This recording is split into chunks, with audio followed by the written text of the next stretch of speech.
Internet के ऊपर एक बहुत हॉट डिबेट छिड़ी हुई है कि जो देश है ये कैसे चलेगा, कॉन्स्टिट्यूशन संविधान से चलेगा ये गीता से चलेगा। और जब से मैंने सुना है तब से सोच सोच के मेरा सर फटे जा रहा है, क्योंकि मुझे ये समझ में नहीं आ रहा है कि इन दोनों चीज़ों का, इन दोनों किताबों का आपस में कंपैरिजन क्या है। पहले वीडियो देखते हैं फिर बात करते हैं। मैं चाहूं तो बहुत कुछ यहां कह सकता हूं, लेकिन नहीं, जो कानून का काम है वो कानून अपने तरीके से ढंग से करता है। और भारत संविधान से चलेगा, ना बाइबल से चलेगा, ना कुरान से चलेगा, ना गीता से चलेगा, ना कुरान से चलेगा।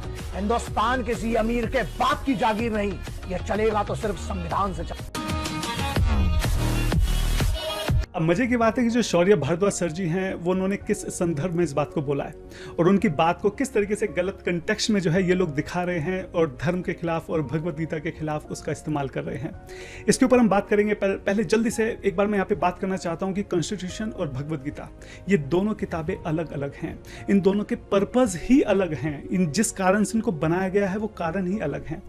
कॉन्स्टिट्यूशन जो हमारा संविधान है वो बनाया गया है कि ये देश जो है जिसमें हम रहते हैं ये देश कैसे चलेगा, यहाँ की पुलिस व्यवस्था कैसी होगी, यहाँ पे कोर्ट कैसे होंगे, यहाँ पे जो जनमानस है उनके अधिकार कैसे होंगे, राज्यसभा विधानसभा इसके जो मेंबर्स हैं वो कैसे चुने जाएंगे, उनको क्या क्या अधिकार दिए जाएंगे, शिक्षा का स्वास्थ्य का अधिकार जो है लोगों को कैसे दिया जाएगा, गवर्नमेंट की जो है क्या पावर्स होंगी, अलग अलग जो कॉन्स्टिट्यूशनल बॉडीज हैं उनकी क्या पावर्स होंगी।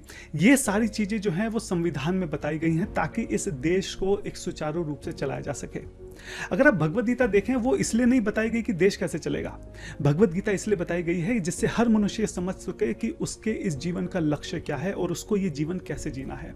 मैं कौन हूँ, मैं कहाँ से आया हूँ, मैं ये शरीर नहीं हूँ, मैं आत्मा हूँ, जीवन में मेरा जन्म कैसे हुआ, मेरी मृत्यु के बाद में कहाँ जाना है, भगवान कौन है, कहाँ है, कैसे हैं कि नहीं है तो कौन है, मेरा उनके साथ क्या संबंध है, मेरे जीवन क्या क्या लक्ष्य है, उस लक्ष्य तक मैं कैसे पहुँच सकता हूँ, मैं कैसे अपना कर्म करूँ। ये सारी चीज़ें जो है वो भगवत गीता में बताई गई हैं। भगवत गीता में दूर दूर तक कोई ऐसा नामो निशान नहीं है कि देश कैसे चलाना है। कॉन्स्टिट्यूशन जो है, जो हमारा संविधान था, वो लोगों के द्वारा बनाया गया है और वो लोगों के द्वारा ही चेंज भी होता रहता है।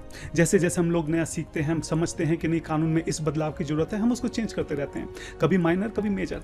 आप ये देखिए कि दुनिया, ये देश कैसे चलता है, ये तो अलग अलग समय पे अलग अलग तरीके से डिसाइड होता है। आज से कुछ 200-400 साल पहले वटेवर राजा हुआ करते थे, वो अलग तरीके से देश को चलाते थे। आज के टाइम में जो है हमारे पास इलेक्टेड गवर्नमेंट है, उनके लिए हमने संविधान बनाया है। आज से हो सकता है 200-400 साल बाद कुछ अलग सिनेरियो हो। उस वक्त जो लोग होंगे वो सोचेंगे कि हम लोग सब लोग साथ में मिलकर अच्छे से कैसे रह सकते हैं, और उसके लिए फिर जो भी संविधान होगा, जो भी रूल्स रेगुलेशन होंगे वो उस वक्त वहां पे बनाएंगे। लेकिन जो भगवत गीता जिस बारे में बात कर रही है कि मैं ये शरीर नहीं हूं, मैं आत्मा हूं, चाहे 200-400 साल पहले छोड़ो, आप लाखों करोड़ों साल पहले भी चले जाओ, तब भी वो वैसे ही था। आज भी यही सच्चाई है कि मैं शरीर नहीं हूं, मैं आत्मा हूं। और आज से लाखों करोड़ों साल बाद भी, चाहे संविधान हजारों लाखों बार चेंज हो जाए, लेकिन जो ये सच्चाई है वो तब भी वही रहेगी। तो भगवत गीता में जिस चीज को बताया गया है वो समय के साथ चेंज नहीं होता है, क्योंकि उसको चेंज होने की जरूरत ही नहीं है, क्योंकि जिस बारे में बात की गई है वो चीजें कभी चेंज नहीं होती हैं। मैं शरीर नहीं हूं, मैं आत्मा हूं, भगवान कौन है, मेरा क्या संबंध है, ये चीजें कभी चेंज नहीं होती हैं। इसलिए भगवत गीता में आज तक 5000 साल पहले इसको लिखा गया, उसमें एक बिंदु भी जो है वो इधर का उधर नहीं हुआ। कुछ चीजें जो है वो कॉन्स्टिट्यूशन में और हमारी जो भगवत गीता है उसमें सेम भी हो सकती हैं, या फिर ये भी हो सकता है कि भगवत गीता में उसको ज्यादा ब्रॉड, ज्यादा हायर पर्सपेक्टिव से बताया गया हो।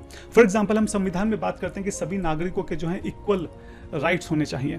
भगवत गीता तो यहाँ तक बोलती है कि सभी जीवों के इक्वल राइट होने चाहिए, खाली मनुष्यों के नहीं बल्कि जानवरों के भी।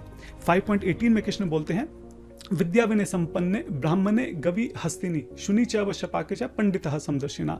जो पंडित होता है, जो लर्नेड पर्सन होता है, वो समान दृष्टि से सभी जीवों की तरफ देखता है, चाहे कोई मनुष्य हो, चाहे गाय हो, चाहे हाथी हो, चाहे कुत्ता हो। एग्जाम्पल के तौर पर बता रखा है।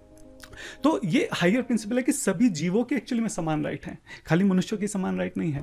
तो भगवत गीता के पर्सपेक्टिव से तो हमें इस दुनिया को और अच्छे से हम लोग देख सकते हैं। और दूसरी बात यह है कि भगवत गीता को एक्चुअली में अगर हम ठीक से फॉलो करेंगे तो हम अपना कॉन्स्टिट्यूशन, हम अपना संविधान भी ज्यादा अच्छे से फॉलो कर सकते हैं।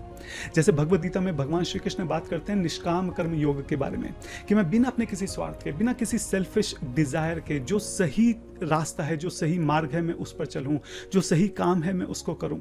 तो जब हमारे अंदर सेल्फिश डिजायर्स नहीं होंगी, हम खाली अपने बारे में नहीं सोचेंगे, हम पूरे समाज के बारे में सोचेंगे, सभी लोगों के बारे में सोचेंगे, तो हम अपना जो संविधान है, जो रूल्स रेगुलेशंस हैं, जो नियम बनाए गए हैं संविधान के अंतर्गत, उसको ज़्यादा अच्छे से जो है फॉलो कर पाएंगे।